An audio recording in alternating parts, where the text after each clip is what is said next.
انسان کے علاوہ جتنی مخلوق ہے وہ زندگی گزارنے کا طریقہ ماں کے پیٹ سے سیکھ کر آتی ہے. ہر مخلوق. ربنا الذی اعطى كل شیء خلقه ثم هدى. رب وہ ہے جس نے ہر چیز کو پیدا کیا اسے ہدایت دی.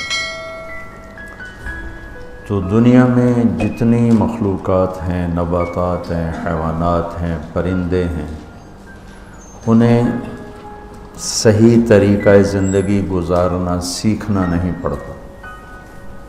ان کا آٹو پہ چل رہا ہے سارا. جس جانور نے دودھ دینا ہے وہ آٹو پہ لگا ہوا ہے، اس نے دودھ دینا ہے. جس نے بچہ دینا ہے، کس نے انڈے دینے ہیں، کس کے منہ میں زہر بنے گا، کس کے پنجے ہوں گے، کس کے نوکیلے دانت ہوں گے، کس کے پر ہوں گے، کس نے گوشت کھانا ہے، کس نے پتے کھانے ہیں، کس نے کیڑے کھانے ہیں. ایک کتا نما جانور چونٹیاں کھاتا ہے، چونٹیاں. تو اس کو اتنی طاقت اللہ نے دی ہے کہ وہ زمین کو سونگھتا جاتا ہے. تو جہاں نیچے چونٹیوں کا گھر بنا ہوتا ہے وہاں وہ کھدائی کرتا ہے اور پھر اپنی زبان سے چاٹ چاٹ کے وہ چونٹیاں کھاتا ہے. سی برفانی ریچھ ہے انٹارکٹیکا میں، وہ وہاں کا جو عجیب سا جانور ہے پانی کا وہ اسے کھاتا ہے. وہ اوپر برف جم جاتی ہے تو برف کو سونگھتا ہوا جاتا ہے اور نیچے تک اس کا ناک خوشبو کو محسوس کرتا ہے اس جانور کے، اور وہ برف کو توڑ کے نیچے منہ مار کے نکالتا ہے. تو اسی طرح ہر مخلوق کو اللہ تعالیٰ نے اپنی زندگی گزارنے کا صحیح طریقہ آٹو پہ لگا دیا. انسان کا چونکہ پیپر ہے، یا یہ آخرت میں ناکام ہے یا کامیاب ہے، تو اس کے اندر دونوں سسٹم چالو کر دیے. یہ باہر سے لیتا ہے. اللہ تعالیٰ نے ہمیں یہ جو کتاب نصیب فرمائی ہے ہمارے نصیب میں، ان ھذا القرآن یہدی للتی ہی اقوم. کیسے زندگی گزاریں کہ دنیا میں بھی کامیاب ہو جائیں، آخرت میں بھی کامیاب ہو جائیں.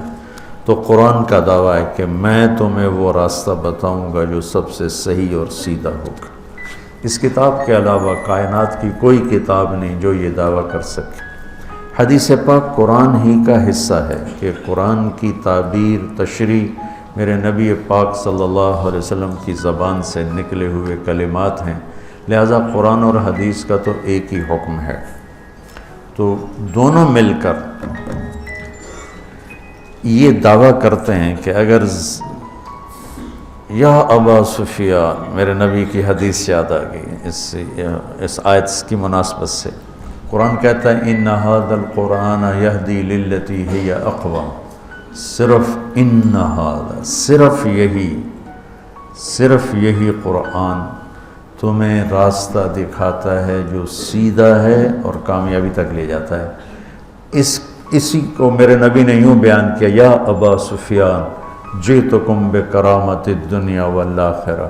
ابو سفیان جئتکم بکرامت الدنیا والآخرہ، میں تمہارے پاس دنیا اور آخرت کی عزتیں لے کر آیا ہوں، کامیابیاں لے کر آیا ہوں.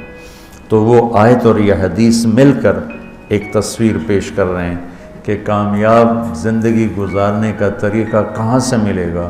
کسی کالج سے نہیں، کسی یونیورسٹی سے نہیں، انسانی علوم جو بے شمار بن چکے ہیں اس میں نہیں، بلکہ یہ اللہ کے بھیجے ہوئے علم میں، جس کو اللہ کہتا ہے انہ لقول فصل وما هو بالحزل. یہ فیصلہ کن ہے، اس میں کوئی تبدیلی نہیں آ سکتی. تفصیل الکتاب لا ریب فیہ، الف لام میم ذالک الکتاب لا ریب فیہ لا یاتیہ الباطل من بین یدیہ ولا من خلفہ. اس کو کسی طرف سے بھی کوئی غلط چیز اس کے قریب سے بھی نہیں گزر سکتی. اس کے اندر کہاں سے آئے گی، اس کے قریب سے بھی نہیں گزر سکتی. تو اللہ نے اس امت پہ فضل فرمایا، اس نے اپنے قرآن کی حفاظت کی. اور اپنے نبی کے فرمان کی حفاظت کی۔ ہم تک کسی نبی کی امت نے نہ اپنی کتاب کی حفاظت کی، نہ اپنے نبی کے فرمان کی حفاظت کی۔ ان انبیاء کے فرمان تو ہیں ہی نہیں ان کے پاس، جو کتابیں ہیں وہ ٹرانسلیٹڈ ہیں، وہ پتہ نہیں ہے کہ اس کی اصل کیا ہے، ترجمہ سامنے پڑا ہوا ہے، اس ترجمے کا کیا اعتبار ہے کہ یہ اسی کتاب کے مطابق ہے جو عیسیٰ علیہ السلام پر آیا تھا، پر اتری تھی۔ تو صرف یہ قرآن میدان میں ہے کہ اللہ تعالیٰ نے خود اس کی حفاظت کا ذمہ لیا۔ یہ واحد کتاب ہے دنیا کی جو بغیر سمجھے یاد کی جاتی۔ کتنی عجیب بات ہے، چونکہ ہمارے ماحول میں ہے تو ہمیں پتہ نہیں چلتا۔ جس چیز کو انسان سمجھتا نہ ہو اسے یاد نہیں کر سکتا، دل ہی نہیں لگتا یاد کرنے، اور جس چیز کو سمجھتا ہے اسے یاد کرنے میں دل لگتا ہے۔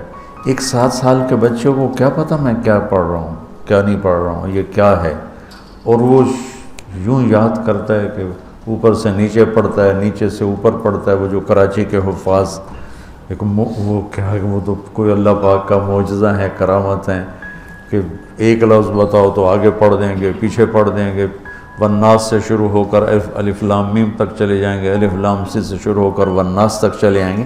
ایسا دنیا میں کہیں کسی کتاب کے ساتھ نہیں۔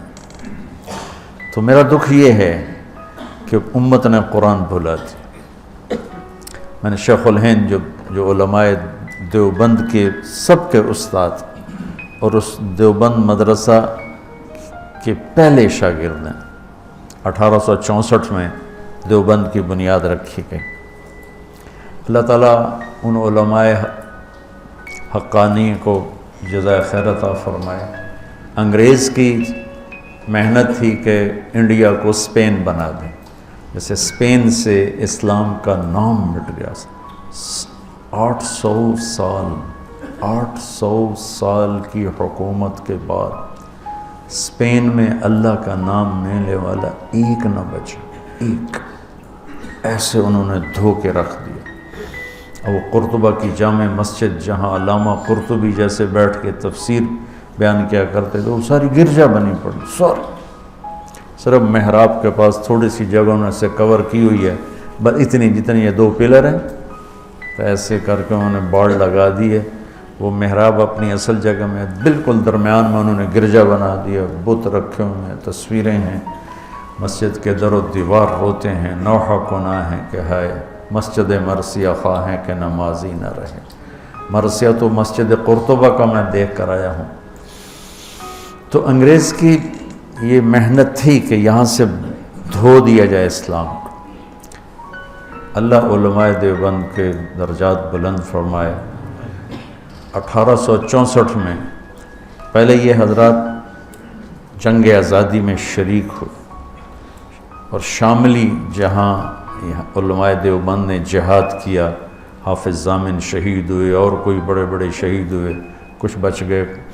وہ شاملی اب ایک بہت بڑا قصبہ بن چکا ہے۔ میں 89 میں وہاں گیا تھا، تو جب سیاسی طور پر پوری مات کھا گئے اور قوت ہاتھ سے نکل گئی، کیونکہ اپنے ہی جب غیر بن جائیں، کسی کی غداری سے ملک نہیں ڈوبتا، کسی ایک کی غداری سے۔ وہ ایک دیگ کا چاول ہوتا ہے، سارے ہی بگڑ چکے ہوتے ہیں، تب تباہی آتی ہے، تب غداری بھی اپنی قوت دکھاتی ہے، ورنہ ایک آدھ کی غداری سے قوم ہو تو اس سے کچھ نہیں ہوتا ہے۔ تو ذرا میر جعفر نہیں، سارے اسی کا شکارہ بن، میر صادق نہیں، سب ایسے ہو چکے تھے۔ تو وہ جنگ آزادی اپنوں ہی کا شکار ہو گئی۔ ایک رجب علی تھا، ایک نجف خان تھا، ایک الہی بخش تھا، ایک شجاع الدولہ تھا۔ یہ لوگ تھے جنہوں نے دلی کا راستہ صاف کیا انگریز کے لیے، تو اپنے ہی تھے۔ اس کے بدلے میں رجب علی کو انہوں نے اتنا سونا دیا کہ اس نے امبالے میں پورا ایک فوارہ سونے کا بنایا جس میں شراب نکلتی تھی۔ وہ کمبخت شام کو بیٹھ کے شراب پیتا تھا اپنے ساتھیوں کے ساتھ، کہ وہ پانی کی وجہ وہ شراب نکلتی تھی۔ تو اس طرح جب قوم ڈوبتی ہے، اس کے افرادوں کے ضمیر بک جاتے ہیں، تو پھر ملاح کشتی کے پھٹے ٹوٹ جائیں تو ملاح کہاں پار لگائے گا اسے؟ تو ہندوستان کی قیادت اور وہاں کی جو ریاستیں تھیں وہ اپنی استعدادیں ختم کر چکی تھیں، تو اللہ تعالیٰ نے چند لوگوں کے دل میں ڈالا کہ اب اسلام کو بچایا جائے، اب پھیلانے کی بجائے بچانے کا فکر تھا۔ تو 1864 میں مولانا قاسم صاحب نانوتوی رحمۃ اللہ تعالیٰ علیہ نے دیوبند میں ایک چھپر ڈالا، مسجد بنائی بغیر چھت کے، اور ایک چھپر جس میں ایک طالب علم اور ایک استاد اور ایک انار کا درخت۔ 89 میں وہ انار کا درخت میں دیکھ کے آیا تھا، وہ 1864 اور میں گیا تھا 1999۔ 100 سال سے اوپر انار کا درخت 15-20 سال کے بعد خشک ہو جاتا ہے۔ ہم تو ہمارا باغ تھا انار کے، والد صاحب نے لگایا تھا، ہم تو سنبھال ہی نہ سکے، پھر ہم نے اکھڑوا دیا سارا۔ تو 15-20 سال سے اوپر انار کا درخت نہیں آتا، خشک ہو جاتا۔ تو اس انار کو 100 سال سے اوپر ہو چکا تھا اور وہ سر سبز کھڑا ہوا تھا۔ چھتے والی مسجد کہتے ہیں جہاں، وہ مولانا سید خان صاحب، میں اور کچھ اور ان کے ساتھی، ہم وہاں دیوبند گئے تھے، تو وہاں وہ انار کا درخت دیکھا تو تھوڑا سا، اور بعد میں پتہ نہیں کس کے دل میں آیا کہ یہ تو لوگ اس کی اب وہ کوئی عقیدت میں پتے لے رہا ہے، کوئی کچھ لے رہا ہے، انہیں کاٹ کے پھینک دیا۔ میرے جی میں تھا کاٹتے نہیں، ویسے اس کی حفاظت رکھتے تھے، ایک تاریخی چیز ہوتی، یادگار ہوتی، جب تک کھڑا رہتا، اتنا غلوب بھی ٹھیک نہیں ہے۔ تو 1864 میں استاد کا نام محمود احمد اور شاگرد کا نام محمود الحسن، اور کسی کو نہیں پتا کہ کتنی بڑی تاریخ بننے والی ہے۔ مولانا ظفر علی خان رحمۃ اللہ علیہ بہت بڑے شاعر گزرے ہیں، زمیندار اخبار نکالتے تھے، ان کا شعر ہے: شاد بادو شادزی اے سرزمین دیوبند، ہند میں تو نے کیا اسلام کا جھنڈا بلند۔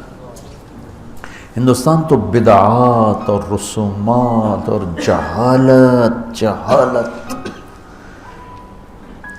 علم سے مناسبت ہی کوئی نہیں تھی، سب پیروں فقیروں، جو جاہل، پیر فقیر تو ہمارا سرمایہ ہیں پر جو صحیح ہوں، لیکن وہ جاہلوں سے جڑے ہوئے تھے۔ تو شاہ ولی اللہ رحمۃ اللہ علیہ پہلی ہستی ہیں جو انڈیا میں حدیث کو لائے، ورنہ فقہ اور منطق مجھے آج تک سمجھ میں نہیں آیا کہ منطق کی ضرورت کیا ہے علم دین کے اندر، مجھے نہیں سمجھ میں آیا۔ یا لیت شعری، کوئی مجھے سمجھا دے۔ تو شاہ ولی اللہ رحمۃ اللہ علیہ پہلی ہستی ہیں جو حدیث کو لے کر آئے، اور لہذا جتنے یہاں حدیث کے سلسلے میں شاہ ولی اللہ پر مل جاتے ہیں، مطلب میرا سلسلہ محمد عبداللہ، خیر محمد یاسین، جو میری قراءتاً ہے، ایک ہے اجازتاً، وہ بھی بتاتا ہوں۔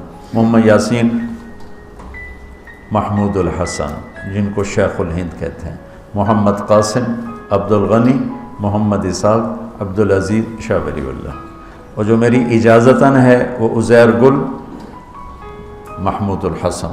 اس طرح 3 واسطے بیچ میں نکل جاتے ہیں، میرے نصیب میں تھا عالی سند ہونا۔ عزیر گل، محمود الحسن، محمد قاسم، عبد الغنی، محمد اسحاق، عبدالعزیز، شاہ ولی اللہ۔ شاہ ولی اللہ پہ دیوبندی، بریلوی، اہل حدیث سب کی حدیث کی سند ان پر آ کر اکٹھی ہو جاتی۔ تو اللہ تعالیٰ نے مولانا قاسم نانوتوی رحمۃ اللہ علیہ کے ذریعے سے 1864 میں ایک چھوٹی سی بنیاد قائم کی، جس کو اللہ تعالیٰ نے اتنا بڑا درخت بنایا کہ انگریز کی ساری سازش ناکام ہونے کے پیچھے دیوبند اور اس کے علاوہ اور جنہوں نے، صرف میں دیوبند کی بات کہوں تو یہ ناانصافی ہوگی، دیوبند اس میں سر فہرست ہے، اور سر فہرست میں بہت اوپر ہے، اور باقی مخلصین نے جو محنتیں کی تو اللہ تعالیٰ نے یہاں اسلام کو باقی رکھا، اور آج ہم اس خطے میں مسلمان بن کر زندہ ہیں۔ یہ اس وقت کے ان مخلصین کی محنت ہے جس میں علماء دیوبند کا ایک بہت نمایاں کردار ہے، اور ہم انہی کے شاگردوں میں سے ہیں۔ اہل السنت والجماعت کی ترجمانی جو انہوں نے فرمائی اور کی، ہم اس کو زیادہ صحیح کہتے ہیں، اور باقی سب کا احترام کرتے ہیں، سب کو عزت دیتے ہیں، سب کے لیے اچھے جذبات رکھتے ہیں، کسی کے لیے نفرت، کسی کے لیے کفر کے دعوے کرنے سے ہم بیزار ہیں اور بری الذمہ ہیں۔ تو شیخ الہند رحمۃ اللہ علیہ کی میں بات آپ کو سنا رہا تھا، یہ پہلے استاد بنے، پہلے شاگرد بنے، پھر پہلے استاد بنے، پھر یہ شیخ الحدیث بنے۔ یہ مالٹا میں قید ہوئے تو وہاں سے واپس آئے تو فرمایا کہ 3 سال میں نے غور کیا ہے کہ امت کے زوال کے 2 سبب ہیں، ایک قرآن سے دوری اور ایک آپس کے لڑائی جھگڑے اور اختلاف۔ تو میری اب بقایا جو زندگی ہے، میں قرآن کی تعلیم کو عام کروں گا اور امت کو امت بناؤں گا۔ یہ محمود الحق تو دیوبندیت کا پیغام ہے کہ امت امت بنے، لیکن ہم ہی اگر فرقہ واریت کو ہوا دینے لگ گئے تو پھر حق گوئی کہاں رہ گئی اور امت بنا کہاں رہ گئی؟